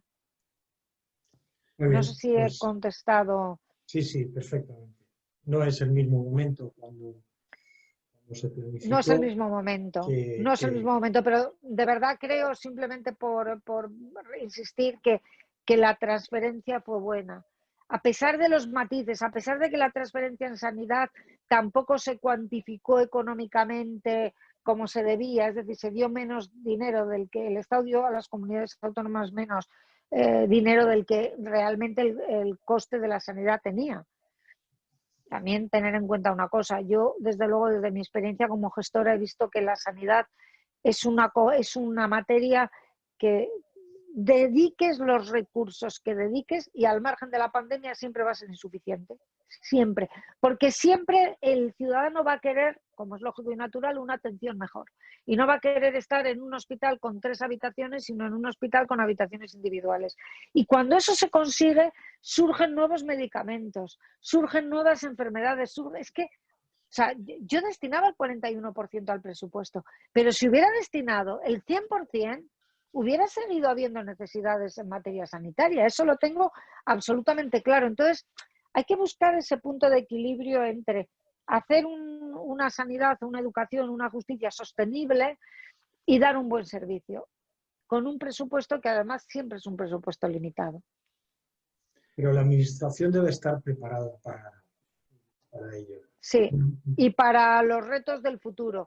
Y creo que todos debemos ser conscientes que después de la pandemia, el mundo que vamos a vivir va a ser un mundo diferente. Y nos tenemos que adaptar los ciudadanos en nuestras economías domésticas, pero también las administraciones, a todos los niveles. Entonces, no podemos seguir viviendo como en las épocas de las vacas gordas, donde las administraciones tenían dinero para para gastar. No, hay que pensar muy bien a dónde se quieren destinar los recursos y cuáles son las prioridades. Eso en todas las administraciones. Me da lo mismo ayuntamientos, comunidades autónomas o el gobierno de España. Sin duda alguna. Bueno, decirte que nuestra ciudad, como primer destino turístico de este país que es, siempre ha abierto las puertas a todo el mundo y especialmente a los madrileños, como lo hemos hecho desde que empezaron a venir allá por los años 50. Puedes transmitírselo tranquilamente, que aquí siempre serán bienvenidos. Muchísimas gracias. Finalizamos dándote las gracias en nombre del club por aceptar nuestra invitación y con tu ponencia ponemos punto y final al 12º ciclo de conferencias del Club Opinión Venidor y al mismo tiempo ya nos ponemos en marcha para trabajar para el siguiente ciclo. Muchas gracias a todos por la asistencia y buenas noches. Muchas gracias, buenas noches y un abrazo enorme para todos. Cristina, gracias. Por parte de alguno de nuestros participantes y además socio del Club de Opinión, ha sido invitada, ya que sabemos que eres motera, ha sido invitada a venir a visitar nuestras dos marinas, la Marina Baixa, la Marina Alta, y ver unas rutas impresionantes y, lógicamente, disfrutar de la gastronomía que tenemos aquí en las marinas. O sea, mira, lo de la gastronomía, eso no me lo pierdo. Lo de ahora, lo de la moto, porque yo soy motera y los moteros es como los fumadores que dejas de fumar, pero eres fumador. Pues yo no he vuelto a montar en moto desde mi accidente, pero me moriré siendo motera. Pero le prometí a mis hijos cuando estaba en la UCI que no me iba a volver a montar en una moto y de momento tengo la firme intención de cumplir la promesa. Pero vamos, gastronomía, paseos, visitas y verlo, todo lo del mundo, pero bueno, montar no. Pues antes vuelvo a la política que montarme en una moto. Bueno, pues muchísimas gracias. Gracias, de verdad, gracias de corazón a todos y una pena que no lo hayamos podido hacer presencial, pero bueno, gracias a todos por haber estado ahí, por haber aguantado a través de la pantalla, que esto siempre es muchísimo más frío. Y lo dicho antes, lo reitero ahora, el lujo y el honor ha sido mío poder estar con todos vosotros. Gracias de corazón y gracias sobre todo al club por haberme invitado. Muchas gracias. Pues, gracias. Damos por finalizada esta última videoconferencia del 2020. Muchísimas gracias a todos, que seáis muy felices, que no tengáis ningún tipo de contagio. El mes que viene es diciembre, es Navidad, y que podamos todos disfrutar de esos turrones, de ese ambiente navideño, de ese espíritu, y que nos sea para todos un año próximo, el 2021, un año como bien nos merecemos después de lo que estamos pasando. Muchísimas gracias a todos por estar aquí. Muchísimas gracias a todos. Gracias.